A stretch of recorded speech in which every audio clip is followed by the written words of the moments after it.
All right, Saget, we did career. That was it. That was your anthology. And my career is just beginning. We literally ended your career. Right? You ended my career completely. It ended. We never got past Fuller House. It's over. No, we did Benjamin. We're good. Yeah, we did Benjamin. We got other stuff coming. Yeah, we didn't even talk about Half Baked, but we'll just we'll shelve that one. We'll just say that I never actually did that in real life.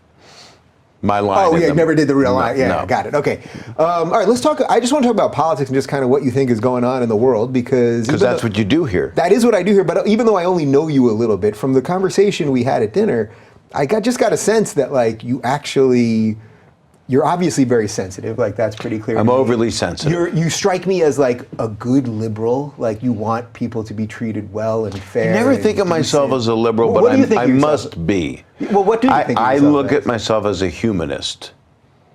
I was on a plane the other day, which no comedian's ever said, and true story. A gentleman was on the plane, and he was about 60 years old. And he seemed like a successful businessman of some kind. And I was in the first class section because there was a cat back in coach. It was a cat for in case you get sick. She had her security animal to keep her. What do you call those animals? The special animal for crazy people. Special needs animal or whatever. But I'm deathly allergic, so I was up front. I'm allergic to cats too. Same thing. So I was saying to this gentleman, and he had a big, bright, red America First shirt. And so if I was what you'd brand as a liberal, I guess that shirt would bother me. But I just looked at the guy and he seemed like a nice guy. I just said, do you have an allergy to cats? He went, no, my wife's got a cat. I said, so you have a cat? He goes, no, my wife has a cat. And we laughed a little bit. And what it said on his shirt isn't a shirt I would wear. It's not where I'm at. I mean, I do believe I love America. It's pretty good here, right? I believe that where you live, you want to put first. You want to take care of your people. You want to take care of your hometown. Uh-oh, you're coming out with that far-right craziness right now. You want to take care of your country. Uh-oh. But down. But I'm not. If you're kind, and you're not out doing some closet hatred, or blatant hatred, I don't know. But I just look at my dad's whole thing was be kind to people. So it sounds like a pacifist and might bother people, but that's what we're supposed to do. Yeah. Is the problem with that you just get nipped off by both sides? I mean, I see that a lot now, that I do think there's this interesting center developing. But I don't even know why there's sides. I mean, of course I do. Of course I do. Yeah. But, and people go, well, you're a Democrat, right? And I'm like, I'll vote for anybody that can get us out of this mess. I'd bring my dad back from the grave and vote for him. He'd be such a good candidate. It would look like a Grateful Dead video. Yeah? I don't know. Well, where are you? Would you consider yourself a liberal? Is that where you are? Yeah, I still consider myself a liberal, but most of the liberal things that I believe in, I can pretty much explain from a libertarian perspective at this point. Right. In that I just don't want the government involved in my life. That's it. And I think you should live your life however you see fit, and I'll live mine however I see fit. And you have a lot more money than me, right? Fair to say? I don't know, but we're going to do spreadsheet exams right after this is over. Let's be clear. I'm on YouTube. You've been on network television. When you've got 3 chickens outside. I don't have 3 chickens. I don't know their value. Yeah, but you could have chickens. The point is, I don't deserve any of your stuff. Just because you make more money than me, right? I can't have any of your money. It would be nice, I suppose, but I don't deserve any of it. But that's what taxes are about, and that's where our incredibly rich society and our incredibly poor society are at odds with each other, and that has been since the beginning of time. Since, castles were built with a dictator and a king living in it, and everybody had to go build all this stuff, and they were slaves. So, I mean, the metaphor doesn't change. The representation doesn't change, that the downtrodden are downtrodden and are disgruntled, and then other people are angry at things that they should just take a frickin' chill pill over. Yeah, well, that constant outrage thing.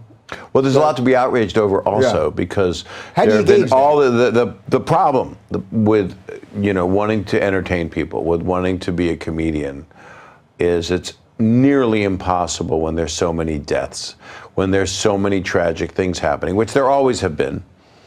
But we are at a news ratio where it's coming at us. You just, you hit your computer on and it says, news alert, and you hit news alert and you're like, you're afraid to hit the button. You're afraid to get up in the morning and hit whatever news service you go to. So that's just a matter of us knowing about it more, because I have Steven Pinker on next week, who's a Harvard psychologist, and his whole argument is actually that things are better than they've ever been, using empirical scientific evidence about the amount of people that are killed. Because it's being living exposed quicker? Well, because we actually have more people out of poverty now worldwide than ever before. More people with drinkable water than ever before. More people that live in societies with enlightenment values than ever before. But we see more people with drinkable water? Yeah, more. But not around the world. No, around the world, more now than ever before. Well, that might be true. All right, we're gonna have to fully are we 100% that's true? I'm pretty sure that's true. But what about more people being murdered? What about the safety of our kids? What about all these things over guns? But most of those markers, actually, they're better than ever before. It's just that we hear about them all the time now, right? And we obsess over them. Not to say that we obsess over the negative, yeah, because we're not presented the positive. And if we're presented the positive, it's through a skewed broadcast. It's not really presented by someone that comforts you. This show comforts you more than most shows because of the way you handle it. That's just a fact. I've watched you several times. You're trying to put two factions together that might have similar or opposed views, discussing opposed views, and are saying, why can't it be like this? Because if you try to go toward an idealistic goal, the dream of it is how you can almost get there. Mm-hmm. That's how the country was founded, besides taking a lot of things away from the people that lived here. That's a whole other show. But you've got 3 cocks in your yard. Pretty good. So I'm just trying to get you out of this now. Yeah. But I mean, I'm not really politically astute, but did I make any sense? Yeah. Well, you are making some sense, but I think you actually are politically. I mean, you're around Marr all the time. That must be. I saw him just last night, and he said aloha because we were in Hawaii together. Yeah. But I do say that I'd rather get my news from John Oliver and Bill Maher and Stephen Colbert and Seth Meyers and Jimmy Kimmel than the newscasters. What does that tell you about just media? We need a relief, and so the news itself is already a parody, and it's also so obsessive, no matter where it's coming from, and we're also dealing with a regime which flip-flops in the media and on Twitter faster than it's ever existed, because we never had a president tweet us. This just didn't. We did. I mean, Obama did, but it wasn't like, I hate this, I love this. 1821. 21, 18. It's like you're in Vegas. Yeah. Just double down. Do you see him as the problem though, or as a symptom? Because I really see him. Well, I see him as the symptom. He is a symptom. It was voting for a guy that was on a show that said you're fired. So what do you expect to get? If you're gonna get the host of America's Got Talent, you're gonna get the most out of people. Right. This is gonna be the best procession ever. It's gonna be dancers and singers and. Yeah. If you had been the president, people would be getting nuts all the time. Dick jokes. You would. From me, I guarantee you a dick joke a day.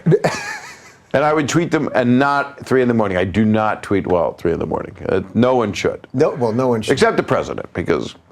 But I just think, what did we expect? But I think a lot of people were surprised, and I think it doesn't matter. It's happening, and this is it. And so we want a better humanity, and there are great people in the world, and there are great people in other countries leading the world the best they can. And there's a lot of slackers, and there's other people that are just part of the political bunch of crap. But there's still great people, and there's great people watching this, there's nice people watching your show. Yeah. You're a nice person, nice people. I don't think you get a lot of haters. Do you get? Oh, I have a ridiculous amount of haters. You do? Yeah, because I talk about the problems that I see with the modern day left and the liberals, and they don't like someone to address those things that was once one of them. But So you've I get a got lot this of hate great for fake that. manner. Yeah. Why can't? I don't. No, They don't fall. They don't fall for that. Come on, you're like man. a perfect shrink. Come on. You could calm me down through tightrope walking. That was because we slipped a little something in your water. There is something in my water. I'm feeling different. Yes. Notice the tone has changed. I'm not leaving. Are the I'm on the walls- show tomorrow. Are the walls vibrating yet? Oh yeah, everything's moved in. Yeah. Everything's good. Is there anyone that... There's an eye chart behind you. You know that. It says Los Angeles, but it's an eye chart. Pretty clever, huh? Yeah. That's art. Brilliant. We call that art, Saget. Well done, Mr. Bond. Pretty good. Is there anyone that you're paying attention to these days that you think is making some sense? Because I appreciate all the comments, but the compliments, but like, that's what I think I'm doing here, is just trying to make a little sense of some things. To be honest, John Oliver has been, I can't think of anyone political that has made me go, well, there's a great hope there. Mm-hmm. And I'm interested in something some people have to say that seem, wow, that was noble, but they're not going to do anything about it, or they're not going to run, but I'd like to think there's someone out there. You know, I'd like to think. You think that's part of it, that we all talk a lot, but we don't do? I sense that's sort of what's happening here also, is that everyone's saying shit all the time. That's all it is. We're fighting all the time. Oh, it's just a bunch of fucking voices. It's frequencies everywhere. Yeah. Going all through our heads. It's just noise. So Trump was like, all right, I'm going to do it. None of you do anything. And Trump's like, all right, I'll do it. I'll run for president, you morons. And guess what? He was right. Yeah. And the way he does it, he can turn anything he wants into a rally if he feels the moment. And he gets the right South Park background behind him. Yay! But he's doing it. And I don't know. I just don't know anything. You can't predict a thing. And we want that. Security is feeling secure that you know at least what tomorrow brings. We don't know what an hour from now brings. We have never been on our haunches more, not knowing what's going to come out of him, out of the White House, who's going to get fired. But that's not the issue. The issue is, where's the world at? And where's our kids at? And where are the things that really matter? What really matters is people. This is sort of like you're giving me the ending of a Full House episode. And you know, I want to tell you ends so something else. nicely like Honey, that. I don't want you drinking beer at the prom. And you cannot have a horse in the living room. This is where the synthesizer music comes in. Yeah. And you know what? Always follow your gut. Because your gut's not wrong. If you feel it deep inside, then take Imodium. Because any moment, there could be a release. I wish I could have done Full House like that. That would have been nice. Just full of they diarrhea. They didn't give you a chance for bloopers like that where you could just... Oh, they're bloopers. Yeah, no, I know there's bloopers. There but were they gag give you- reels yeah. that I said horrific things. Yeah. I wrote a book called Dirty Daddy, and I talked about something I did on the set once, and I got in a lot of trouble. I won't say what it is because it's not repeatable on this YouTube channel, but it is in that book, and it was something I should not have done with a well, I can't say it, but it was something that happened. You did something, okay. I did something. We had stand-ins for the kids that were mannequins. And I was alone on the set with just the crew. And the monitors were on, and I didn't know that. Not acceptable under these conditions. No. Or under this time. Do you ever worry about that? Because you still, I mean... No, because everything I've done is just there. It's all out there. It's all out. Yeah. When someone goes, oh, someone's going to come forward. When's your big bad thing going to come out? I don't know. Look at my last special. Yeah. You want it? It's right there. In a weird way, it's like your saving grace, sort of. Like you've been I am a confessional. Yeah. I mean, there's a story in 0 to 60, the special where I say I was given lewds by a club owner, which were a serious drug. It was almost like a roofie, terrible drug from Wolf of Wall Street, Jonah Hill and Leo DiCaprio, and a club owner told me to give it to a waitress and I could have my way with her. And instead, to cut to the chase and ruin a joke, I actually took it myself to knock myself out. So because she was kind of hitting on me. because I did it because that's the kind of guy I am. So all my stuff's out there because I didn't do anything diabolical that I can recall. Well, you were right? roofing yourself, right? Can you? Yes. Yeah. Can you add that I can recall to every single thing I said on this entire interview? That's what politicians do. Okay. So I'm going to come in and I'm going to voice over this entire interview. Yeah. Just that I can recall. Yeah. I feel we should end this either with something hitting you in the nuts. Or a song. Or we could do a song, but you already gave me the nice Full House ending. What do you think is you are the one here with the brain. Tell me what you think is the hope of the hope is this. How we can That's get the hope. Is communication. That this is happening now, that people are doing this. That, you know what I mean? The discourse. Your fiance Kelly came across me.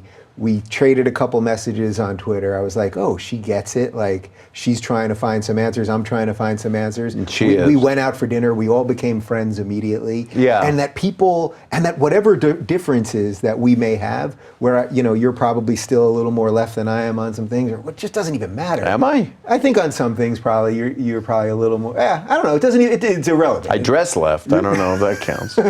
It just doesn't even matter. But the point is that the reason that shows like this are working is because of this. That you were willing to come here, sit down. I wanted to come here.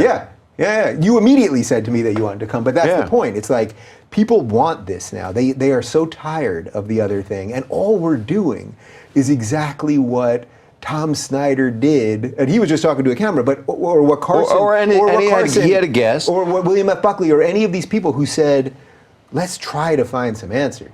And you can get, I think, as many answers from Bob Saget as you can from the guys. I think you get far more answers from listening to someone like you who has some life experience and that cares than you can virtually listening to CNN all day long. Well, you can get what we never got into, which I don't want to get into, which is all the death that I had in my family. So much death of friends. I just lost someone today.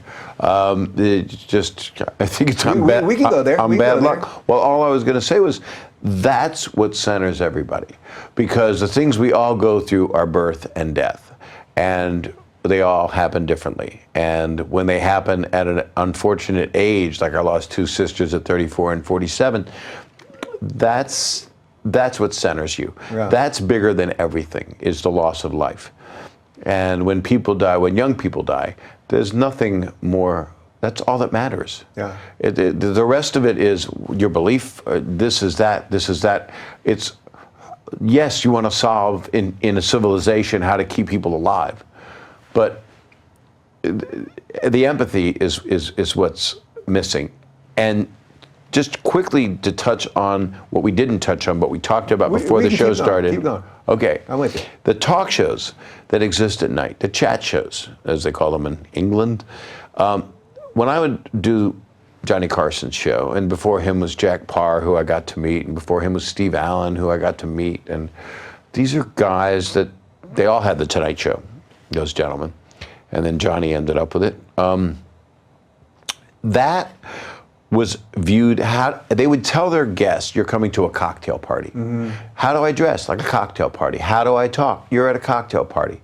You're in Johnny's living room, and he's sharing that living room with everybody. Well, why does he have a desk in his living room? Because he wants a desk. He wants a place for his ashtray. He smokes. Maybe he's got a drink there or whatever. That's hard to believe, even that they used to do that. I mean, there's old black and white ones. They're smoking, they're drinking, Burt Reynolds is wasted. I mean, it's amazing. And it's not what we want. We don't want to see it, although sometimes we do. Mm-hmm. We see some strange things that happen. I mean, Letterman certainly had some, Joaquin Phoenix moments, those kind of things.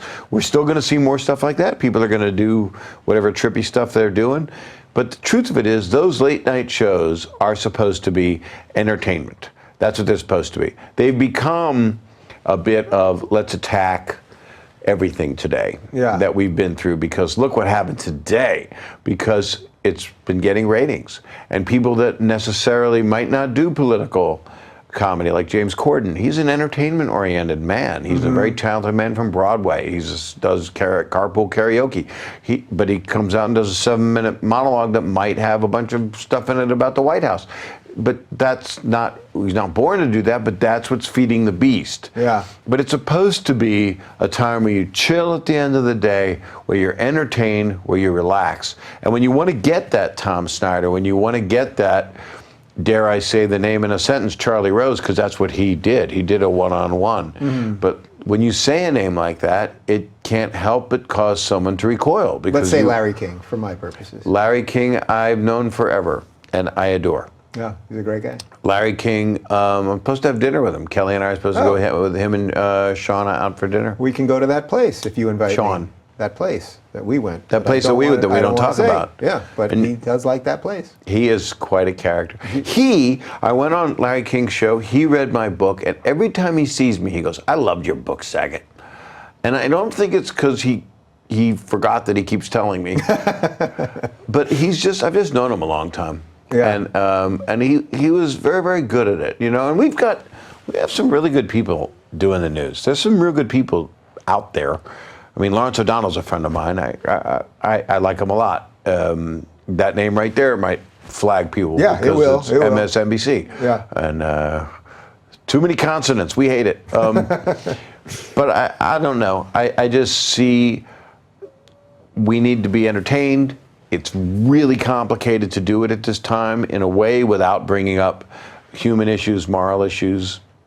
And I'm going to do the best I can to do that. You know, it's funny. I remember, so I was never, even though I think you know him personally, I was never a fan of Leno on The Tonight Show. I loved Carson, even though it was my kind of very early years. But Leno, to me, I always liked the Bill Hicks thing more. And, you know, they had that rival. And I liked that sort of more raw comedy. And Leno, to me, was like, he was just the corporate version. So I never liked it. But in an odd way, I suddenly have this bizarre respect for him now. Well, he was a comedian hosting The Tonight Show. Yeah. But I mean that he wasn't overtly political all the time. No. Where now it's always political. And I almost miss that in a way, even though he wasn't really my guy in terms of comedy. But I know everyone says he's an incredible stand-up, which has nothing to do with He's a great stand-up. I was an intern on the Mike Douglas show. Wow. In Philadelphia at 18 years old, and I was on his very first television appearance. Wow. So I know Jay that long. And so there's an interesting history. And then, you know, Johnny Carson, David Letterman, Conan, those were guys that I would go on those shows, and I felt the most connection. But Jay, I would go on and promote a movie I'd worked on, that I directed, that I worked so hard, and he couldn't have been more gracious, you know? So, yeah, I don't even mean that as a Jimmy knock to Kimmel him, is actually. one of the sweetest people alive that does this, you know. And Colbert is great. I mean, it's an interesting time for media and for broadcasting. I just want to see us get into some kind of place of peace of mind in the world, and we're not there. That's a big lift, man. I mean, that's right. Like, that's why I'm doing this. That's why you want to, I think, do this variety I've show never that wanted you're to do. I've never wanted to perform more. I'm more motivated to go do stand-up. I've booked these stand-up. I'm on tour, trying to come up with new stuff, because you do a special and you deplete it, but you don't want to just give them something they just bought or heard. But people really need it, and I need to do it, because it takes people out of it and brings them into their life, you know. You think comics are like the last sense makers these days? There's a couple others that I can think of. There's a few comedians that I would rather watch than almost anybody. There's some good motivational speakers. There's some good clergy out there. I'm not a subscriber that much.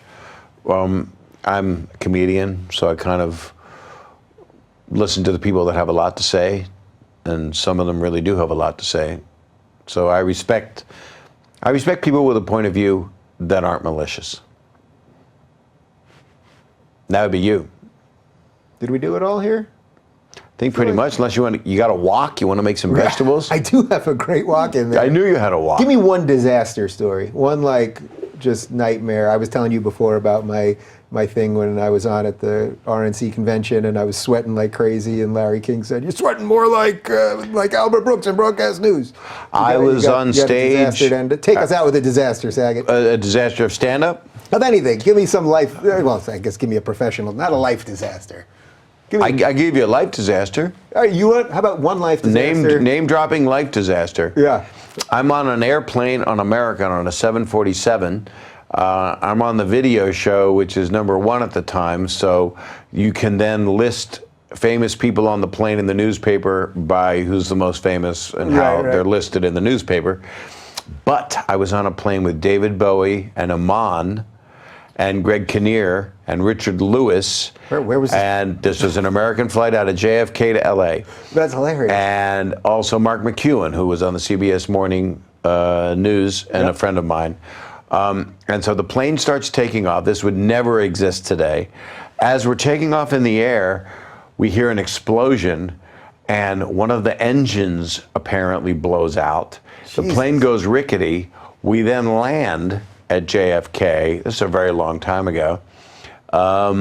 And we find out, first they take the VIPs, which is the people I named, on 2 carts, and Richard Lewis is yelling next to David Bowie, "Only a couple of us are Jews." I'm like, this is do not do this. So now we're in the club, and I'm getting to talk to David Bowie. So I'm going, okay, this was worth an explosion. I'm fine. And who could not have been more gracious, and it was just it was dangerous and upsetting. 2 hours go by, they put us back on the same plane. Turns out it was a fuel hose that came loose, which is just like turning a screw on a gasket on your lawnmower. And they fixed it, which would never happen now. They would get you a new plane or cancel you completely or whatever. Right. And we then took off, and I made some joke. I think the movie Outbreak had just come out, and I said something like, "There was a monkey caught in the engine." And then Richard Lewis yells out, "That's a good one, Bob. Iman is from Zaire." And so I'm called out, and then as we take off, Richard Lewis yells, "Thanks, Bob," to the whole plane. And at that time, you could go into the cockpit. This is pre-prior 9/11, and I was able to ask the pilots what happened. So I actually told the VIPs, no one else, what happened. Well, you shouldn't have. They didn't tell the other people. So that's a true disaster story. I mean, that could have ended incredibly badly, and I would have been 4th. I would put. Did you ever settle that with Lewis? Because we could get him here, and we could do it. I'm trying to moderate some discussion. I saw him last night, and he and I are he holds me by the face and hugs me, and we're gonna figure out the list. But he's gonna tell me that I would have gone ahead of him simply because of that dumb video show. But he would say dumb video show in order to do it, because that was probably 1988, 89. You know, it's one of the nicest moments I've had on this, when I had Richard Lewis on and he left. And he's kind of a germaphobe, as Larry and all these guys are. And he doesn't shake hands, he does this. But as he said goodbye to me, I walked him out, and when I opened up the door, he just he said something like, "You're great," and he touched me on the cheek, and I was like, melted. I was like, he does this rabbinical thing. Is that what that is? It's a neurotic rabbinical thing that I think he learned from his shrink. I'm sure he learned it from his shrink. The other story, which is a very simple one, very, very short story. I was in San Francisco performing stand-up. I learned that be careful what you do messing with a heckler. A guy who was about 8 feet tall got up on stage and got me in a headlock. Holy shit. And wouldn't let go of me and had me and was hurting my neck badly. No security. Nobody there. The whole days. And I took the microphone and I shoved it up his ass. And he got so paranoid that I had done that he ran away. I don't know why. All I know is I don't know if he had a homophobic, frightened moment, or thought maybe that I was going to go further in, or maybe that he would have farted and I would have picked it up on the mic. But in any case, that is scary when you are out there with the people. Now, young girls will just flash me their boobs and go, "Danny Tanner," like that. But I've had a few things like that happen where people have had to, security has had to throw people out. You get all kinds of stuff like that. That won't happen to you in Irvine at the Improv. I hope not. You've got a hell of a stand-up career happening because you have something. So you say content and then you have jokes. You're gonna talk philosophically like you do on here about life, and then you button it with some something jokes. humorous, or you feather it throughout with jokes? Yeah, I mean, I think we talked about this a little bit, but there's two ways sort of that you could do this. So there's the Seinfeld way, which is like that perfect tactician, laid out every pause, every inflection point. I can never do it that way. I don't think that's exactly how you do it either. No. But then there's sort of the Gary Shandling way, which was, there's that great moment in the documentary Comedian where Jerry shows him his papers and it looks, Hitler wrote it because it's like so perfect. And then you have Gary Shandling who pulls out this crumbled piece of paper. It's unbelievable. That's much closer to what I am. I have some ideas, and I was on a beach last week in Florida, and I wrote out the hour. And some of it is stuff that I've done through the years that I've just updated, but it's all based in what I'm doing here. And I'm trying to just be true. I'm just trying to be true. And it's going to be great. Yeah. And the other And stuff, then you're hooked. I know. Then welcome to the next 30 years. And it'll infiltrate this, and might not only be stand-up, but it's an interesting thing to do, to be able to go, hey, I'm going to do Vegas 3 times this year, and people come to see me, and it's kind of fun. And can I get on the jet with you and Mar? You know what? If I rock it for the next year, that'll be my goal. You saw the picture. I saw the picture. Yeah. You don't want to be on that particular. You don't want to be in that one. That was a fun trip. That was a fun. Yeah. Fun Is that New just Year's the two? trip. You guys do that every year, you and Mar. I've never done it with him before. He So always he does has. that He every usually year. has Eddie Vedder do it, who comes in, and we had him on tape, and we had Reggie Brown, who did his Obama impression that he's done on Real Time before, and then he always has different people. He gets different comedians to come out and do it with him, and he asked me to do it because he wanted to have some fun, and we've always liked each other. I mean, we've known each other since we're 23. We all started together. I took Jerry Seinfeld to Disneyland. Jesus. And Gary Shandling and George Wallace, and it was the opening of Thunder Mountain Railroad. And I'll leave you with this, because I've left you with 9 other endpoints. I kind of want to keep going now, too. Got a couple of things end. here. Yeah. But there was a goat with dynamite on. Have you ever been on Thunder Mountain Railroad? I know it, but I'm not. Well, does it still exist anymore? Oh, it's very popular. So there's a goat with dynamite, a robot, not much of a robot, but it's a does that. Animatronic. Exactly, with a dynamite. And you hear it, and all I did, we're 23 years old. Jerry's a few months older than me, I think. I went, Jerry, oh my God, a goat with dynamite. And Jerry, what Jerry always did was just lay out the obvious. Oh my gosh, a glass with a stain. And that's not a joke, or I'm not him, because he's brilliant. There's no stain. There's nothing, a clean glass. Yeah. But he, to this day, I could say, oh my God, a goat with dynamite, and he will laugh, because it's when you know somebody and you just get them, And I saw a bunch of comics last night. I saw Paul Reiser, and it was Billy Crystal's birthday, and it's just nice seeing all these people that I knew. Well, that's why it's so magical, that time, right? Like, you came up in a time that, to me, and for anyone that appreciates comedy, it's like, holy shit, all of these guys. And then you realize there weren't that many. You go like, oh, there were thousands of comedians. No, there weren't. There were hundreds. And a lot of them are gone. And then there's, I'm at that 2/3 point. I'd like to think my middle chapter. That means I have to live to 122. Well, with all the medications these days. I think it's possible. I think anything's possible. Motorized unicycle up my butt with no seat. That seems excessive, but whatever works for you. We lost Stephen Hawking. Just wanted to end on that. Wait, you mentioned George Wallace. George Wallace. His HBO special, which I think maybe he only had one, which is a real disservice, although he's had many other specials, to me might be the funniest half hour. There is something about him, and he was always a friend of mine, always a friend of Jerry's. Yeah. He's just a funny guy. And he would mess with me. One time, he was opening for Tom Jones a lot on the road, and I lived in Hollywood on Camino Palmero. And he went out of town, but I forgot that he went out of town. And we were buddies. And he said, he called me up. He said, Saget, make me chicken. I said, okay. I had no life. I was waiting for the Comedy Store that night. I was 24. Okay, I'll make you chicken. What do you want? Just Southern fried in an oven, okay? Sure. Just make me chicken. I'll be over in a couple hours. So I make him chicken. Make a whole bunch of chicken. This is really pathetic. This is already very politically incorrect. No, this is so pathetic. Yeah. And then he doesn't come over, and now I'm getting worried. William Holden had just died, And so I'm like scared that George died in his condo. This shows you how I have grown as a human.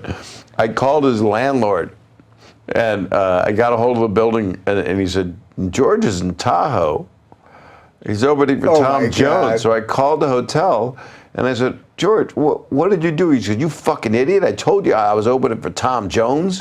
Why'd you make me chicken? I said, I'm freezing it, and you're going to eat it, damn it.